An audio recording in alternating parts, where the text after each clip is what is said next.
수많은 보험 전문가, 의사들이 최고로 꼽는 보험은 아마 실비보험일 겁니다. 대부분의 병원비를 청구할 수 있을 정도로 활용도도 높고요. 한도는 연간 5천만 원에 달해 치료비 부담이 대폭 완화됩니다. 저 역시 다른 건 몰라도 실비만큼은 가입하셔야 한다고 강조드리고 있어요. 하지만 이런 실비에 단점이 없는 것은 아닙니다. 갱신 주기마다 가격이 변동되는데 보통 나이가 들수록 가격이 올라가죠.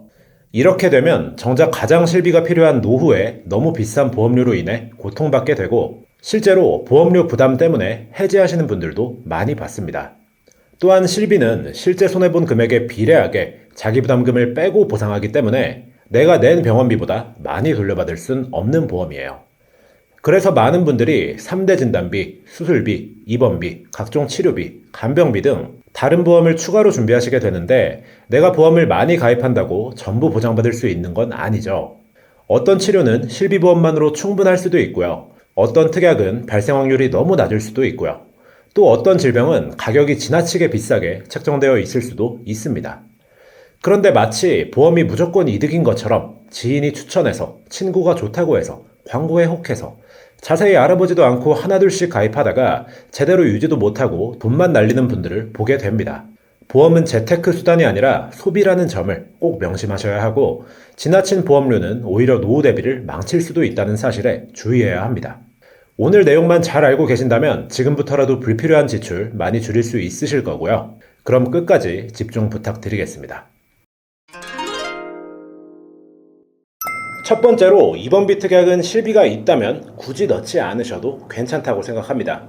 정말 오래된 데다가 과거에 꽤 인기 있던 특약이라 그런지 많은 분들이 아무 이유 없이 그래도 입원 일당은 있어야 하지 않나요? 하고 물어보시곤 하는데요. 모든 특약이 있으면 좋기야 하겠지만 입원비 특약은 공짜가 아니잖아요. 오히려 비싼 특약에 속한다고 생각하고요. 가격을 먼저 살펴보고 왜 불필요한지에 대한 이야기를 드려보도록 하겠습니다. 질병상해 입원 일당 하루당 5만원 받는 게 45세 남성 기준 58,525원이고 20년간 총납입 보험료는 1,404만 6천원에 달하는데요. 180일, 거의 반년을 입원해도 내가 받는 보험금이 900만원이라는 걸 생각해보면 개인적으로 효율이 굉장히 떨어지는 특약이라고 생각합니다. 그럼 실제로 대한민국 국민들의 평균 입원 일수는 얼마나 될까 통계 자료를 준비해봤습니다. 2022년 국민건강보험 주요 통계를 보면 1인당 연평균 입원 일수는 2.64일에 불과합니다. 평균으로 치면 60년이 지나도 158.4일을 입원한다는 건데 갈수록 떨어질 화폐 가치까지 고려한다면 입원 일당보단 중대질병에 대한 진단비를 준비하는 게 훨씬 더 효율적이라고 생각됩니다. 그런데 평균은 평균일 뿐이고 암처럼 큰 병이 생기면 입원 일수가 훨씬 길어지진 않을까 이런 생각을 하시는 분도 계실 것 같아서 암 평균 입원 일수 가장 최신 자료로 한번 준비해 봤습니다. 통계청에서 가져온 질병별 평균 재원 일수인데요.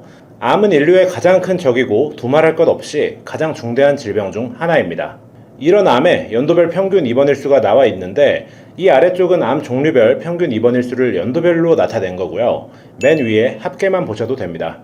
2021년 11.1일이었던 평균 입원 일수가 가장 최근 자료인 23년 기준으로는 10.5일로 갈수록 줄어드는 추세고 인류의 적, 가장 심각한 질병인 암조차 평균 10에서 11일 정도 입원하고 앞으로 더 줄어들 가능성도 있는 겁니다. 심지어 가장 오래 입원하는 피부암, 피부의 악성 신생물의 경우에도 21년 21.3일에서 23년 16.1일 정도로 5일가량 줄어든 것을 볼 수 있습니다. 이렇게 비싸고 비효율적이고 요즘 입원도 많이 하지 않는데 그래도 혹시 몰라서 입원 일당을 가입하고 싶으시다면 우리에게 실비보험이 있다는 걸 잊으시면 안 됩니다. 혹시라도 내가 장기간 입원하게 된다고 해도 자기부담금을 제외하곤 실비에서 다 돌려받을 수 있고 실비의 연간 한도는 아시다시피 5천만 원이나 되고 이 한도는 매년 초기화가 됩니다. 결국 혹시나 내가 장기간 입원을 하게 되더라도 입원비 전체 비용이 아닌 실비의 자기부담금 정도만 내면 되는 거고 그렇기 때문에 태아보험이나 영유아 시기에 가입하는 특수한 상황이 아닌 이상 입원 일당은 넣지 않으시는 것을 추천드리겠습니다. 다음 두 번째는 과도한 수술비입니다. 수술비는 보면 종류가 정말 다양합니다. 상담을 진행하다 보면 종수술비나 엔대수술비 같은 종합수술비를 적당히 잘 가입한 분들도 많이 보지만 여기에 추가 수술비 특약들로 암, 유사암, 뇌혈관, 심혈관 질환, 순환계 질환, 특정 5대 질환, 간질환, 충수염, 호흡기 관련 수술비, 특정 희귀 질환, 오대 질환, 특정 관열 수술비 등 수많은 수술비를 복합적으로 가입한 분들도 많이 있는데요. 이럴 경우 특약의 종류가 매우 많아지고 특정 수술을 해야 지급받는 수술비 특약에 많은 비용이 지출되다 보니 정작 가장 중요한 진단비는 소홀해질 가능성이 있습니다. 이게 과연 올바른 선택일까요? 수술비는 어차피 실비보험에서도 보장이 됩니다.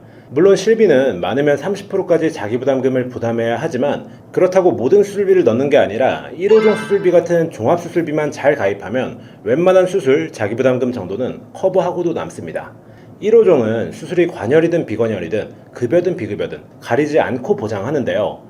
종별로 대표적인 수술을 찾아보면 1종에는 안검하수나 백내장 수술이 있고 2종의 대장용종 제거술, 흔히 맹장 수술이라고 알고 계시는 충수절제술 등이 있습니다.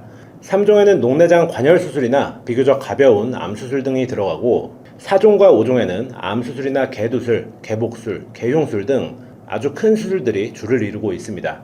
이 외에도 무사히 많은 수술들을 보장하며 심지어 내가 가입할 당시에는 약관에 없었던 최신 수술도 보장받을 수 있습니다. 그래서 이것저것 복잡하게 여러 수술비 특약을 넣을 게 아니라 종 수술비 하나면 충분하다. 꼭 기억해 주시면 좋을 것 같습니다. 다만 주의하실 점이 있는데 최근 17종 혹은 18종, 19종 이런 수술비를 판매하는 곳들이 있어요. 이름은 비슷하지만 범위는 많이 아쉬운 수술비들인데요. 비급여 치료에 대한 보장이 전혀 되지 않기 때문에 하이프, 맘모톤, 다빈치 로브 수술 등은 보장되지 않습니다. 이런 부족함을 채우려고 이것저것 많은 수술비를 넣기보다는 어차피 실비에서 보장이 가능하니까 꼭 넣고 싶으시다면 1호종 수술비 같은 든든한 종합특약 하나만 준비하시고 과도한 수술비 가입은 지양하시길 권해드리고 싶습니다. 다음 세 번째, 실비보험이 있다면 필요 없는 특약은 상해 관련 특약입니다. 상해보험을 별도로 가입해서 매달 몇만 원씩 내거나 혹은 운전자 보험에 추가로 상해 특약을 가입하는 분들 종종 보게 되는데요. 문제는 납입하는 금액에 비해 발생 가능성도 낮다라고 판단되며 발생한다고 하더라도 받을 수 있는 보험금이 그리 높지 않다는 겁니다. 내 직업이 상해 발생 확률이 떨어지는 상해급수 1급이다. 예를 들면 회사원이나 프로그래머, 교사, 간호사, 전업주부, 텔레마케터, 사회복지사나 간병인, 의사 등이 있는데 이런 직업에 종사하시는 분들이 상해보험에 몇만 원씩 납입을 한다면 이게 고스란히 낭비가 될 가능성이 타 직종에 비해 크겠죠. 만약 내가 골절을 당했다고 가정해볼게요. 매우 고통스럽고 힘들겠지만 우리 인생에 중대한 타격을 줄 만한 사건이라고 볼 수는 없습니다. 일상생활에서 한 번, 두 번 일어날까 말까 하는 사고이고 기껏해야 몇십만 원 정도 보장받는 건데 이걸로 통원하면서 치료받는 거 실비에서 보장받을 수 있습니다. 자기부담금 몇만 원 나온 거 손해죠. 하지만 이 고작 몇만 원, 십몇만 원 이거 손해보기 싫어서 수십 년 동안 매달 몇천 원, 몇만 원씩 내는 게 옳은 선택일까요? 이거 없다고 해도 절대 큰일 안 납니다. 내가 길을 가다가 자전거와 부딪혀서 나에게 상해가 발생했어요. 이거 전부 자전거 운전자가 물어주고요. 교통사고로 인한 상해, 상대방이 잘못했다면 상대방 자동차 보험에서 치료비에 합의금까지 주고요. 내 실수로 인한 사고였다면 실비로 보장받으면 그만이에요. 관절 수술, 무릎 인대 파열, 연골 손상, 척추 수술비, 그리고 외모 특정 상해, 상해 입원 일당, 골절 진단비, 깁스 치료비, 화상 치료비 이런 몇만 원, 몇십만 원 나오는 특약들은 가입할 필요가 없고요. 설계안만 복잡해지고 넣을수록 손해볼 확률이 올라간다고 생각합니다. 그렇다고 제가 모든 상해 특약에 반대하는 것은 아닌데요.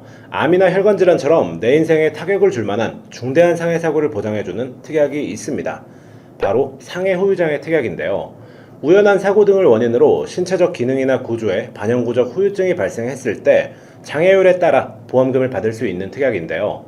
예를 들어 상해 후유장애 1억을 가입했는데 장애율 10%에 해당하는 척추 장애 판정을 받았다면 10%인 1,000만 원이 지급되고요. 십자인대 파열 또는 허리 디스크로 20% 후유장애가 발생했다면 2천만 원을 보장받게 됩니다. 암진단비처럼 한번 지급받으면 사라지는 형태가 아니고 손가락, 발가락, 손목, 발목, 팔꿈치, 어깨, 골반 등 나머지 신체 부위를 보장기간 동안 계속 보장받게 되는데요. 동일 부위라고 해도 이미 보장받았던 척추장애의 10%가 악화돼서 40%로 다시 판정을 받는다면 이미 보장받은 10%를 제외하고 30%를 보장받을 수 있습니다.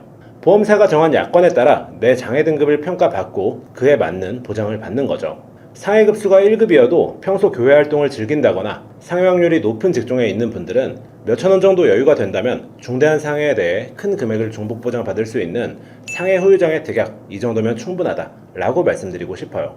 그리고 이 상해우유장애를 가입하실 땐 반드시 이름 뒤에 3%가 붙은 특약으로 하셔야 하는데요. 이 3%는 3%의 작은 장애부터 100%의 심각한 장애까지를 전부 보장한다 라는 이야기고요. 만약 상해우유장애 뒤에 50%가 붙었다면 3에서 50%를 보장한다는 게 아니라 발생 빈도가 낮은 50에서 100%만을 보장한다는 얘기입니다. 또한 특약명 앞에 교통이나 대중교통 등의 단어가 붙어있는 것도 역시 피하셔야 하는데요. 단서조항이 붙음으로써 보장 범위 자체가 굉장히 좁아지는 셈이니까 후유장애를 가입하실 땐 꼭 3%로 가입하시길 추천드리겠습니다. 조그만 상해특약 가격을 보면 암이나 혈관질환 같은 담보들에 비해서는 가격이 많이 저렴한 게 사실입니다. 하지만 이런 특약 하나하나가 모여서 몇천원, 몇만원이 되는 거니까 기타 자잘한 상해특약들은 굳이 가입하지 않아도 실비에서 대부분 보장이 된다. 꼭 기억해 주시길 바라겠습니다. 실비보험이 있다면 필요 없는 특약, 마지막으로 특정 암치료 특약이 있습니다. 대표적으로 표적항암 치료비 특약이 있고 세기조절 방사선, 카티, 호르몬, 수술비 등 암치료법이 다양한 만큼 수많은 특정 치료비를 추가할 수 있는데요. 암 가족력이 심한 분들이 아니라면 이런 특정 특약은 넣지 않으시는 걸 추천드립니다. 또한 가족력이 있으시더라도 이 특약들을 다 넣으시기보단 하나로 대체할 수 있는 특약도 있는데 뒤에서 알려드릴게요. 실비에서 급여든 비급여든 모두 보장하지만 많은 분들이 표적항암 치료비 같은 특정 치료 특약에 관심을 갖는 이유가 있긴 합니다. 최근 암을 통원으로 치료하는 경우가 많아졌지만 실비의 통원 한도가 값비싼 비급여 치료까지 커버할 만큼 높지 않기 때문인데요. 상황이 이렇다 보니 값비싼 비급여 암 치료에 대한 니즈가 생겼고 근 몇 년간 표적항암 약물허가 치료비 특약이 특히 유행했는데 개인적으로 필요 이상으로 이 특약을 넣는 분들이 많아졌다고 생각합니다. 곰곰이 생각해보면 당연히 여러분들 중 암 환자가 되실 분들은 소수고 또 암 환자가 되더라도 수많은 치료 중에 정확히 표적항암 치료 또는 면역항암제 치료를 받게 되는 분들의 숫자는 많지 않을 겁니다. 이 항암 약물에 대해 간단하게 설명드리면 항암제는 1세대 세포독성 화학항암제, 2세대 표적항암제, 3세대 면역항암제로 구분됩니다. 과거 1세대 세포독성 화학항암제는 빠르게 증식되는 암세포를 직접 공격해서 사멸시키는 방법이라 마찬가지로 정상세포 중 빠르게 분열하는 증식세포, 즉 골수에서 형성되는 혈액세포, 구강이나 위장관의 상피세포, 머리카락세포, 그리고 정자 난자를 만들어내는 생식세포 등의 심각한 부작용을 유발할 수 있다는 단점이 있었고요. 2세대 표적항암제는 정상세포 공격에 따른 부작용은 줄지만 약제 내성 등의 문제가 존재합니다. 3세대 항암치료제인 면역항암제는 인체의 면역체계를 강화하기 때문에 부작용도 적고 효과도 광범위하고 면역체계의 기억 능력을 통해 장기간 효과가 지속된다는 장점까지 있습니다. 그런데 항암치료의 종류는 약물만 있는 게 아니죠. 방사선만 해도 입체조형, 세기조절, 양성자, 중입자 등이 있고요. 암수술 역시 암이 생긴 부위나 암조직의 모양에 따라 여러가지 수술이 있습니다. 로봇팔을 이용하는 수술을 하게 될 수도 있고요. 또 항암제를 사용한다고 해서 표적항암 약물허가 치료비 특약으로 모두 지급받을 수 있는 건 아니에요. 2세대 표적항암제와 3세대 면역항암제, 이 치료를 받아야만 조건이 충족되고요. 암은 인류의 가장 큰 적이라고도 불리는 만큼 연구도 활발하고 미래엔 어떤 치료를 받게 될지 쉽게 예측할 수가 없습니다. 이 특약만 보시면 가성비가 굉장히 좋아 보이죠. 5천만원을 보장받을 수 있는데 3,415원에 불과합니다. 하지만 좀 더 자세히 살펴볼까요? 여기에 보시면 10년 갱신형이라고 적힌 게 보이시죠? 대부분의 회사에서 표적항암 약물허가 치료비 특약은 갱신형으로만 구성이 가능하고 최근 비갱신으로 가능한 곳도 등장했지만 가격은 훨씬 비쌉니다. 즉 보장 범위가 좁다는 점, 갱신형으로 구성해야 하거나 일부 회사에서 비갱신형 구성이 가능하더라도 가격이 비싸다는 점이 단점이고 결정적으로 이 특약을 추천드리지 않는 이유는 다른 암치료와 관련된 좋은 특약이 나오면서인데요. 바로 암조효 치료비 특약입니다. 일반적으로 급여와 비급여를 가리지 않고 보장하며 암진단 후 암조효 치료를 받을 시 10년 동안 연 1회 보장이 가능합니다. 즉 1,000만원을 가입하고 3년에 걸쳐 암조효 치료를 받았다면 3,000만원을 보장받게 되는 거죠. 1년 만에 완치가 되었다면 1,000만원만 보장받는 거고요. 그런데 제 고객님들 중에 암에 걸렸던 분들이 가장 많이 하시는 고민이 앞으로 암이 다시 한번 발생하면 어쩌지? 라는 부분이었습니다. 이미 암진단비도 지급받았고 암진단 후 10년이 지났다면 암조효 치료비도 보장을 못 받는 거고 암 환자다 보니 암보험 가입은 제한되고 이런 상황에서 두 번째 암이 발생한다면 여기에 대한 걱정이 있으신 거죠. 그런데 얼마 전 새롭게 출시한 암조효 치료비가 이런 걱정을 덜어줄 수 있습니다. 10년이 아니라 평생을 보장하는 거죠. 올해 암조효 치료를 받아 1,000만원을 보장받고 20년 뒤에 또 암이 발생해서 암조효 치료를 받게 되었다면 또 연간 1,000만 원이 지급 가능합니다.